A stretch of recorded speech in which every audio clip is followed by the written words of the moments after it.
Welcome, everybody, to the Huddle, KGUN9's weekly streaming sports talk show. I'm Jason Barr, joined by Pat Paris. Pat, good afternoon. Hi, Jason. Pat, we're going to talk a little Arizona basketball, some Arizona football, of course. We're going to start with our Huddle poll question. All right. We're going to do so, though. Got something a little different for the Huddle poll question. Just kind of a score that kind of jumped out to me. ASU Basketball had a preseason game with the AHA jumps out at me there. Had a preseason game against Duke and lost, what was it, 103 to 47. Yes. Okay. So 103-47, I believe. And so the whole poll question is, so this is for U of A fans to pile on, I suppose. Ha, ha, ha. B, ASU is young and talented, so don't laugh. C, who cares about the preseason? Or D, who cares about ASU? And Pat, knowing your personality, you're not going with A. I don't think you're going with B. So I think you're going with D. That's my guess. You're going with D. Do I know you well enough? You're right.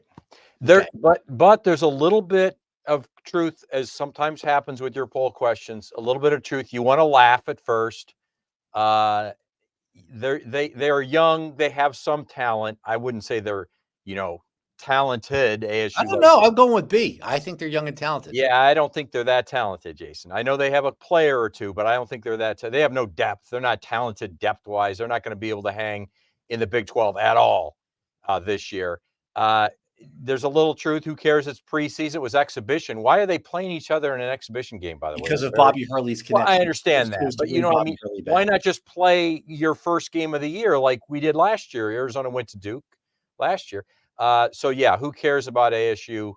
That's me. But no, there's a little bit of everything in there for me. I really, I want to laugh, but you don't want to laugh too hard. I'm not the kind that puts up the no pity for the kitty kind of signs, Jason. You know that, because what goes around, it comes around. So, yeah, I'm going to go with D. Who cares about ASU? Yeah. I learned that pretty quickly when I joined KGUN a while back. I'll never forget. There was a three-way starting quarterback battle in 2012 for the ASU quarterback position. And I reported on the news who won, and people called up. We're like, we don't care. We don't. You don't know when you live on the East Coast, you grow up on the East Coast and you move here, you think that, okay, there's going to be a bunch of ASU fans too.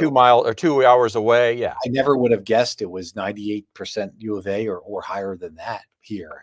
No. And Jason, to be honest, I had friends growing up here. I had friends that went to ASU. I got offered a scholarship to go run track at ASU. I passed it up, of course, but there are people that go, but there's just something about Tucson is just not Tempe, and it's just, we're never going to root for those guys, the guys up north. But to me, you could have run the score on the air and people would have been like, oh, that's great, that's funny. But right. All right, so why don't we stick with basketball for a little bit, and then we'll finish with football, because I think once we get to football, we're going to get pretty heavy on it. But Arizona basketball, 2 preseason wins, and I think we've got some video of them against Point Loma last night, where they do pretty well. We'll start with some stats here with Jaden Bradley, who had 16 of his 24 in the first half. He had terrific analytics last year with his plus minus and all the other stuff. So he's ready to take over point guard. Yep. Townsend and Awaka are seeing some time at the big positions with Mo Krivas still coming back from a foot injury. Henry Visar's looked much improved and healthy this year. And Caleb Love's doing what he's doing there. So Arizona basketball ready to open up against Canisius on Monday.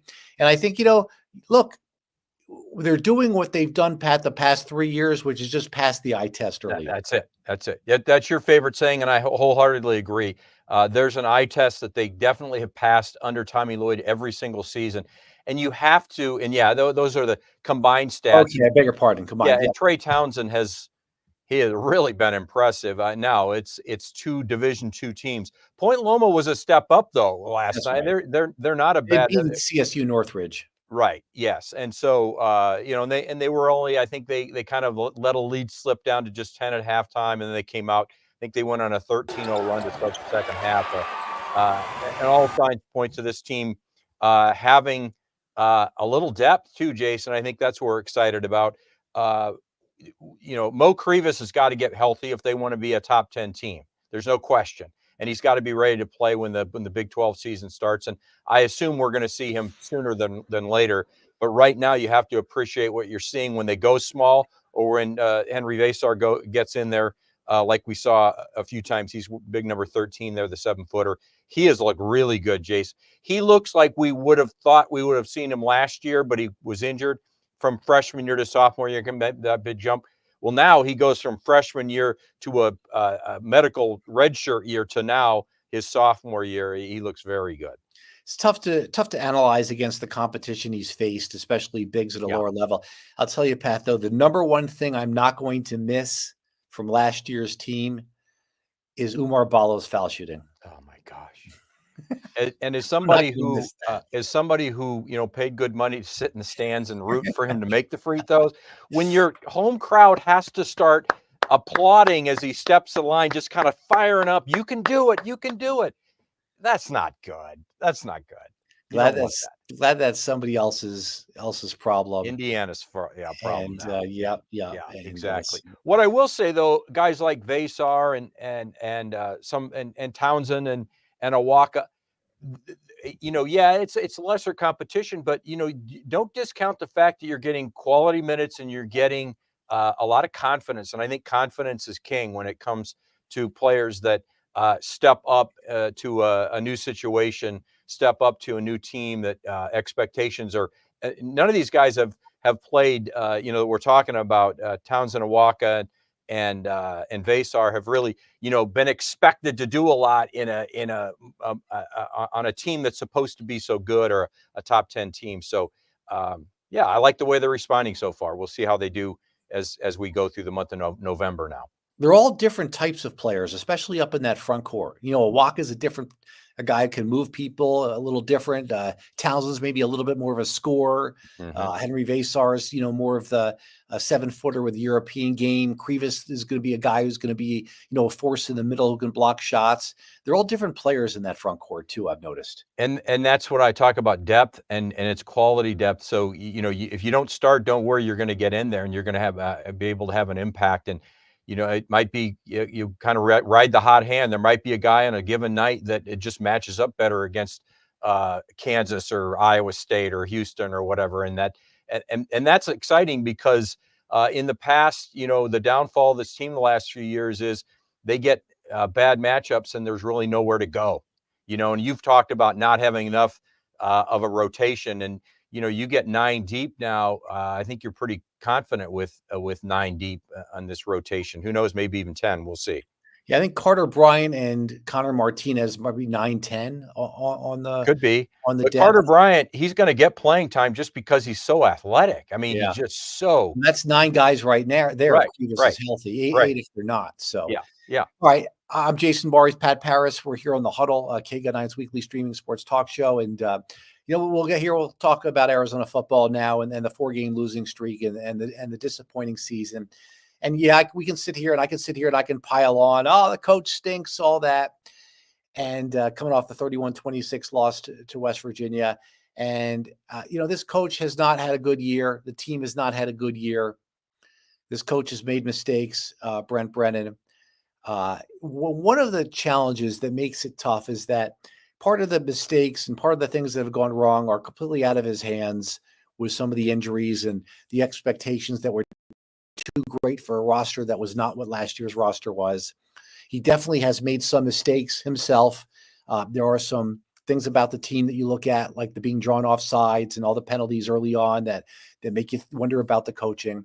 But one of the tricky things here, Pat, is that this particular coach in Brent Brennan is the nicest coach of a team you'll ever root for, anyone in the media will ever cover, the community will be around. This is the nicest man ever. And it makes it difficult to criticize and pile on and dump on when the guy is such a nice guy. Your thoughts on that?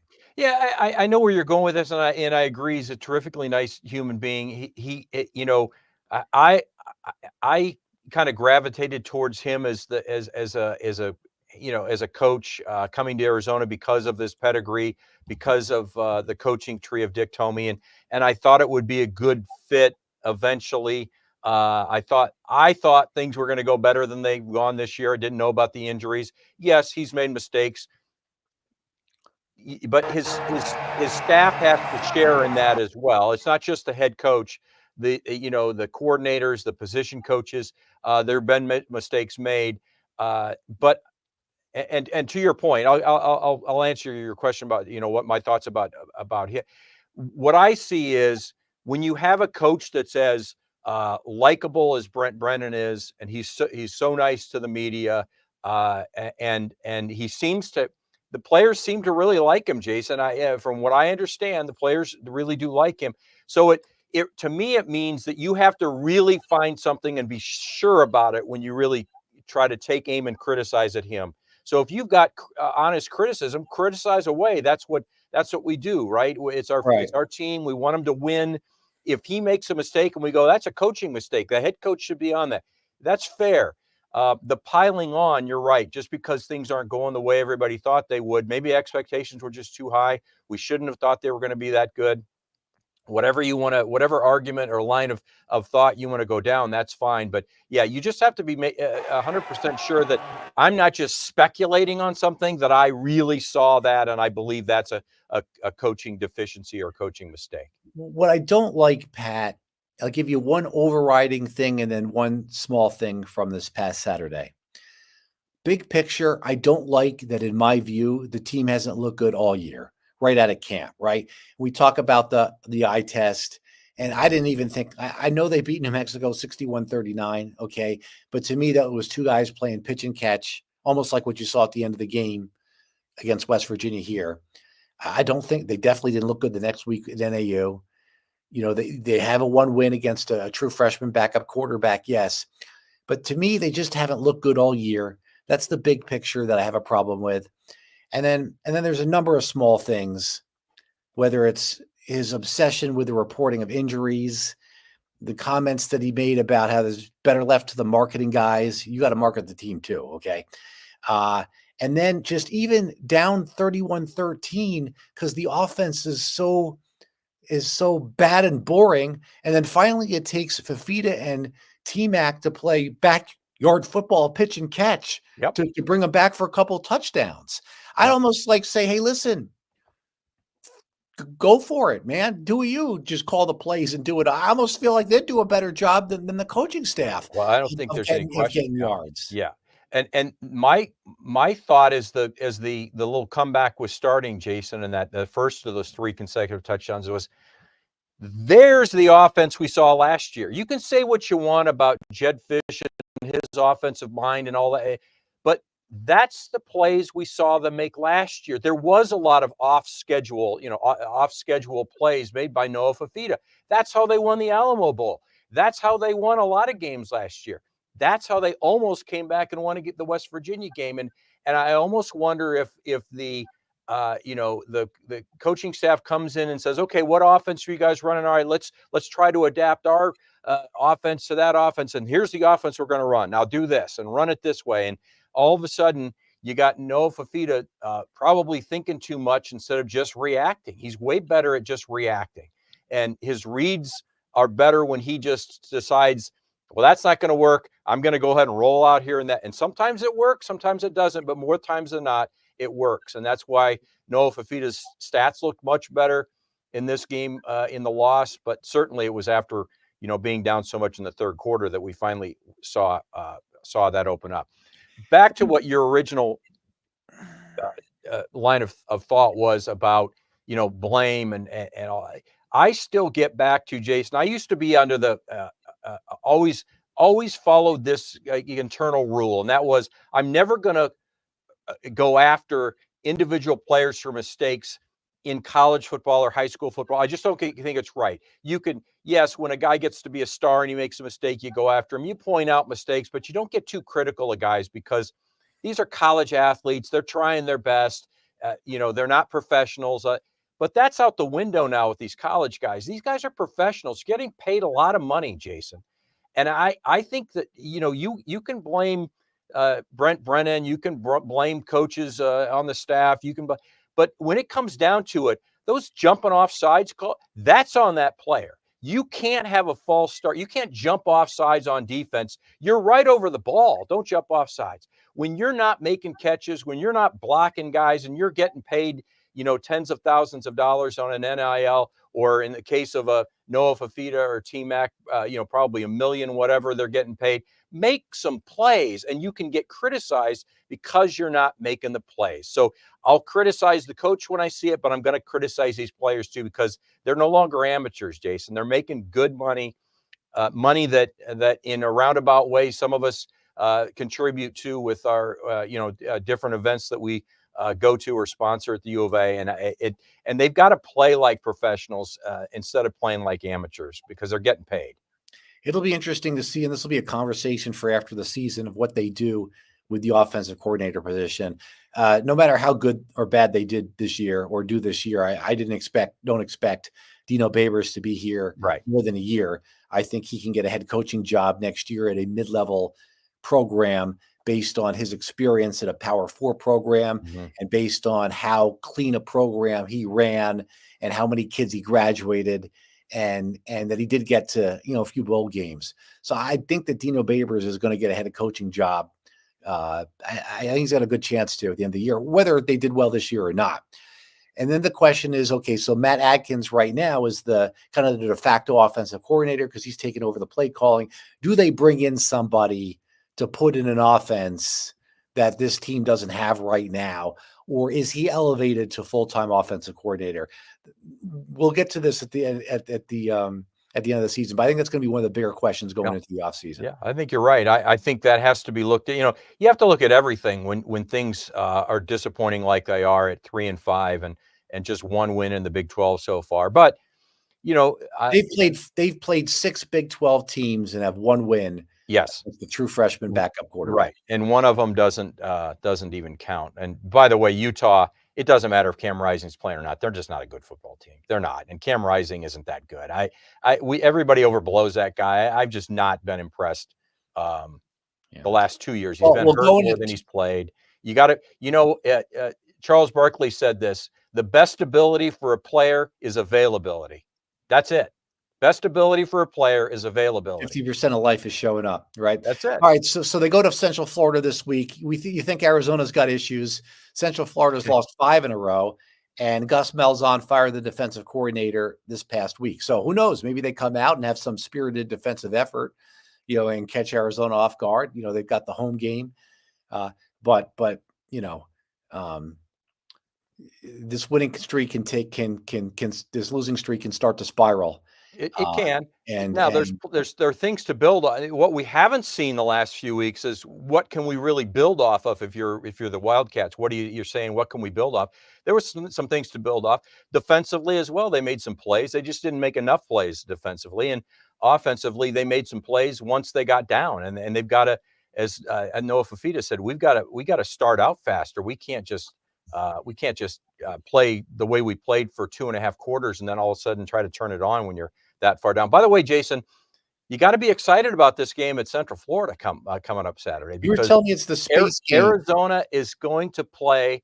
Tell me more about what this means. The space game. Let me tell you about the space game, Jason. So the space game for Central Florida actually goes back to their roots as Florida Tech. That was originally, the school was Florida Tech, formed in 1963 to support the space program at Cape Canaveral. So Orlando, real close to Cape Canaveral, Cape Kennedy. And so the space game is kind of a tribute to their roots. And they've got a mascot named the Citronaut. And you've got to take a look at this, Jason. The Citronaut, there he is. So FTU is you see right there is Florida Technical University. This is a citrus fruit that's an astronaut? It's a citrus because of their 2 primary ventures in Central Florida are oranges and space, right? Okay. So the president of the school in 1969 created this mascot, the Citronaut, and the Citronaut will be featured prominently in the space game. By the way, Arizona, if they were to win the space game, would be the first space game opponent for Central Florida to actually win the game. Central Florida is 7-0 all time in space games. Oh, so then this is relatively new. They've only been doing this for 7 Yeah, this will be the 8th time they've had this game. Yes. Yeah. This is a new tradition, a And fairly so new for tradition. a fan watching in Tucson, are we gonna notice anything different in the stands or the The announcement? uniforms they wear, you're going to see their unique, like third jersey kind of thing. It's a look. It's kind of got a retro space theme to it. So you'll notice that their uniforms are a little different. This Citronaut mascot, they have a big blow up Citronaut mascot that'll be walking around on the sidelines. So yeah, you'll notice it. Okay, I have a interesting. niece that goes there, by the way. She's going to be a doctor. She's she goes there. So this is why I know it. In fact, she's a trainer on the an athletic trainer Oh, what on else? the Now staff. we're finding some stuff out here So now. but she's a student trainer. So she's one of those that runs the water out, that kind of stuff. So Should we do a story on this on K-Gun in the next couple of no, days? absolutely not. Why not? No, I mean, you want to do that? You can do this. You can do this. We could interview her and we can give Brent Brennan a heads up. We're going to ask him about it in the weekly news conference so we don't put him on the spot. Okay, you can We do could that. do a story on this. Yeah, No? yeah. I don't know do we have any video of the Citronaut. No, the space game from last year or something. Oh, I suppose you could find video of the space. You don't game have a sister station in Orlando. No, we don't. No, we don't. So we'd have to maybe get some photos from the Central Florida Athletic Department. Okay, sure they've got some. We'll look into that. That's interesting nonetheless, and the 7-0 part's interesting too. If I know my niece, she's super shy, so I don't think she's doing an interview, but we'll see. That's all right. That's all right. Well, listen, they'll lose a space game eventually. Maybe for Arizona State, it's going to be this. Maybe it'll be this week. Maybe this is the turnaround, and they end up winning a few games here to end the season, become bowl eligible. You never know. Got yes or no? They go to a bowl game this year? Arizona? No, I don't think so. Got to go. I don't think so. Because they're going to have to win 3 of their last 5 here. I don't think they're beating 3 of the last 4. 3 of the last 4. They have to win 3 of the last 4. Yeah. Yeah, I don't think that's going to happen. I think they have a chance. I think they have a chance in this game, but I also thought they had a chance in the West Virginia game. They just got too far down too far, and I think they have a chance against Houston for sure. And you throw out the records when you play ASU. You never know. All right, this has been the Huddle, KGUN9's weekly streaming sports talk show. We'll be back next Tuesday. We're going to talk Arizona basketball, maybe the women too, because Monday night it's a doubleheader to start the season. Yep. The women play at 4 and the men play at 8. I believe at McKale Center. Yep. Right? It is 8. I'll be out. I'll be going to that game as a fan, Jason, Monday night. Oh, you're not working Monday night? Well, I'm not doing the late show Monday night. Let's put it that way. Yeah. No. We have an 8:15 after Monday Night Football on Monday. Yeah, I'm not going to do that show. So you're going to the game. Remember, the times change comes up on Saturday for the Saturday into Sunday for the rest of the country. Right. So actually, we'll have 7:15. We'll have a 4 o'clock and a 5 o'clock. And then the Monday Night Football won't come on until 9:15. You mean 7:15? No, 9:15. Oh, 9. Oh, yeah. Okay. So we'll do a 5 o'clock live on Monday, but not come on till 9:15 with after Monday. But I don't think we can go live at McKale Center because for the women's game because it's on ESPN Plus. Yeah, I'm pretty sure we can. I'll have to look into that. Probably not, but yes, and the Monday night game starts at 6:15, so it'll be over about 9:15, and that's what time we'll come on with the late news. But I'll be sitting in my seat at McKale. All right. For that against Canisius. Against Canisius. All right. For Pat Paris, I'm Jason Barr. This has been the Huddle, KGUN9's weekly streaming sports talk show. We'll see you right back. We'll talk about it all. See you right back here next Tuesday at this time.